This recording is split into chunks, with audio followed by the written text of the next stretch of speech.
여러분 안녕하십니까. 1913일 되는 미국 대사관 천민시민들의 행동입니다. 지금 이재명 정부가 들어서서 아직까지는 이재명 정부가 어디로 가야 될지, 어느 방향으로 갈지 눈에 보이는 게 없습니다. 그냥 쇼만 아주 잘하고 있습니다. 영종도 아레나 공연장에서 하는 그런 쇼, 지금 그런 쇼 하기가 이런데 그런 쇼를 막 합니다.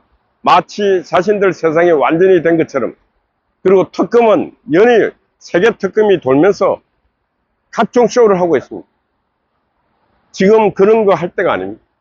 그런 건 뉴스의 비중을 높여서 할 때가 아닙니다.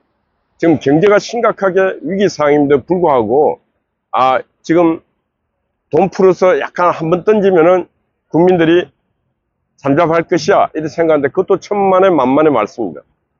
국민들이 계속 돈을 주면은 이제 왜 돈 안 줘? 또 왜 돈 안 줘? 정부를 공격합니다.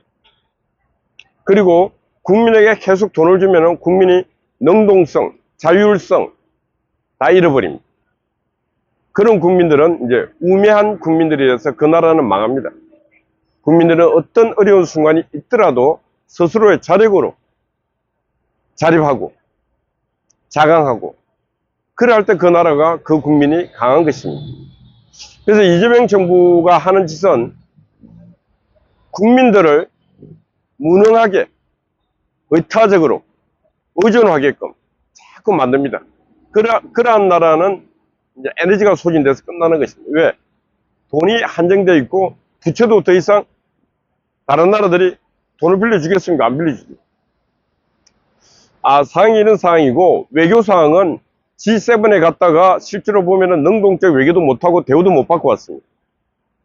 왜 못 받고 왔는가? G7의 정치 지도자들이 한국 정치를 볼 때 뭔가 많이 이상하다. 계엄이 이루어졌고 그것도 계엄이 바로 철회가 되었고 근데 그 대통령을 바로 감옥을 보내고 재판을 하고 그리고 하더니 끝내 대통령을 끌어내고 본인이 대통령이라는 이런 과정을 보면서 G7의 정치 지도자들은 한국 정치가 많이 이상하다. 정상적이 아니다.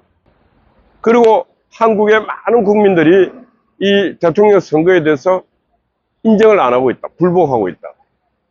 그리고 한국 국회를 바라보니까 국회는 거의 일당 독재, 입법 독재를 하고 있다. 바보가 아니면 다 알지 않습니까? 이런 와중에 이재명이가 나토 정상회담을 가야 되는데 안 가버렸습니다. 지금 전 세계 패권 국가의 대통령은 트럼프고 우리는 그 트럼프와 혈맹관계, 동맹관계에 있습니다. 어떤 일이 있더라도 이 동맹관계를 끊어지게 해서는 안 된다. 그런데 지금 이재명과 그 이재명 정부의 측근 세력들은 미국이 대수냐? 우리도 중국도 있고 러시아도 있고 그렇게 하면 되지. 그래 생각들을 많이 하고 있는 것 같은데 그래 가면 망한다. 계속 저는 말하고 있습니다. 망한다. 힘이 약한 나라에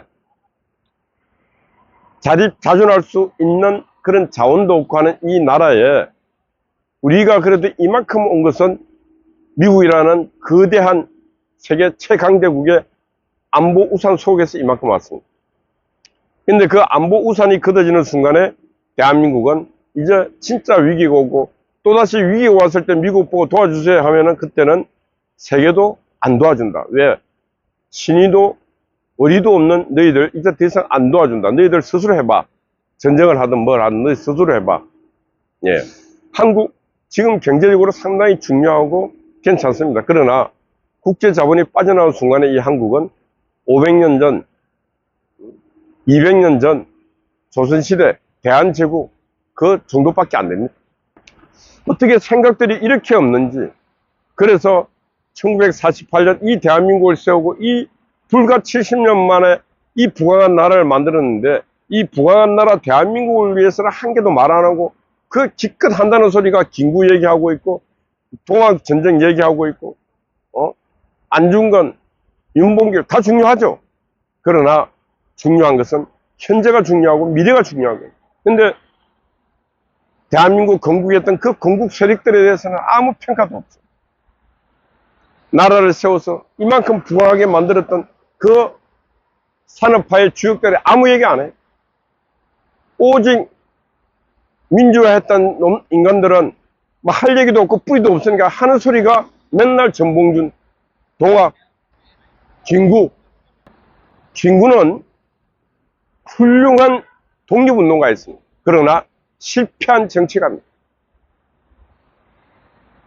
김구의 양면, 공가를 평가할 때 훌륭한 독립운동가였다. 그러나 그는 실패한 정치가였다.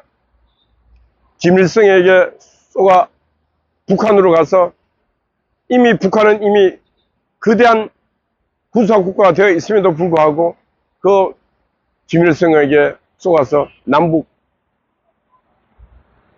통일해야 된다고 말. 통일이 불가한 상황이 함에도 불구하고 그런 판단을 할 수 있을 정도의 지력이 없습니다. 근데 제가 오늘 아침 말하고자 하는 것은 지금 중국 시진핑이 상당히 위험하다, 실각한다 이런 얘기를 하고 있는데 제가 봐도 중국 정부가 상당히 위기입니다. 시진핑의 장기 집권이 너무 길었습니다. 새 피가 들어가야 되는데 새 피가 차단되다 보니까 중국은 상당한 위기 속에 지금 전성기를 행사한다고 한국 정부 이재명 대통령 중국 전성기를 와줄 수 없는가 요청을 했어요. 근데 거기 가면은 망합니다. 왜 망하는가? 박근혜 대통령도 전성기를 가서 망했습니다. 어떤 게 망했냐? 정치력을 상실해버렸어요. 서방국가, 미국을 비롯한 서방국가가 박근혜 많이 이상하다. 한국 정부 많이 이상하다. 근데 박근혜는 그런 위험을 무릅쓰고 중국 천안문 전성기를 올라가서 같이 있어줬는데 중국 정부는 한국 대통령을 아주 우습게 취급해버려요. 하나 그냥 도구로 이용했을 뿐입니다. 이재명이 간다. 이재명 역시도 같이 하나의 도구로 정치적으로 이용만 할 뿐이고 이용당할 뿐이고 그러고 난 뒤에 끝내 이재명은 서방 선진국 미국으로부터 그냥 낙인 찍혀서 저 인간은 안 되는 인간이야 하고 그냥 끝나버립니다. 국제사회 정치력을 상실해버려요. 그러면은 시진핑하고 푸틴하고 이재명하고 같이 뭐 공유할 수 있으면 그로 가든지 공유할 게 없습니다. 왜?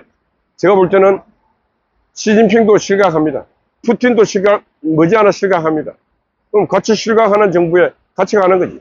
그래 갈 것인가? 아니면은 힘이 들더라도 서방 선진국과 손을 잡고 계속 이 발전적으로 해왔던 역사를 발전적으로 이어갈 것인가? 그 판단을 해야 된다. 절대로 천안문 광장에 푸틴과 시진핑과 이재명이가 함께 서는 그 그림은 대한민국을 망하게 하는 그림입니다. 아마 상식 있는 국민들은 다 알 것입니다. 절대로 가서는 안 된다. G7도 나토 정상회담도 안 가는 사람이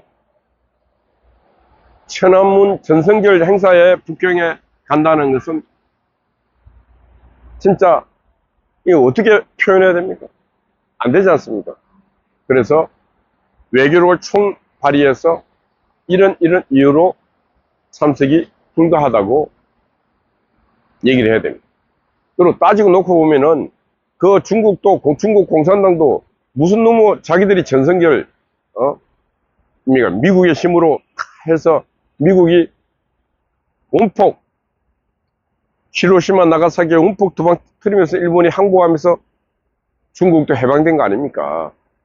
미국의 그 원자폭탄에 힘이 없었더라면은 중국도 오늘의 중국을 어떻게 예견할 수 없었을 거 아닙니까? 그런데 자기들이 이겼대. 전쟁에서 이겼대. 6.25 전쟁도 또 단동에 가면은 전성 기념관 만들어놓고 전쟁에 이겼대. 자기들이 이겼습니까? 얼마나 많은 인민과 얼마나 많은 시민, 국민을 죽여놓고 이겼대. 전쟁에 이겼다고 거짓말하고 있는 저 중국 공산당.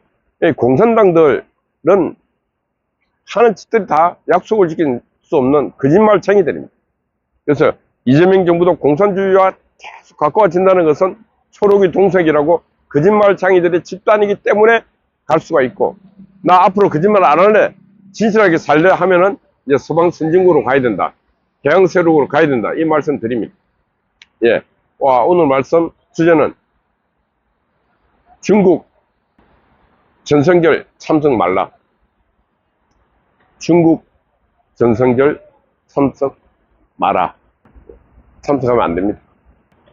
안 되는 이유는 본인이 너무도 잘 알고 있고, 지금 그 시간에 한국 경제 다가오고 있는 이 경제 공간을 어떻게 극복할 수 있는가, 더 큰 마스터 플랜을 짜는데 모든 에너지를 집중하기 바랍니다.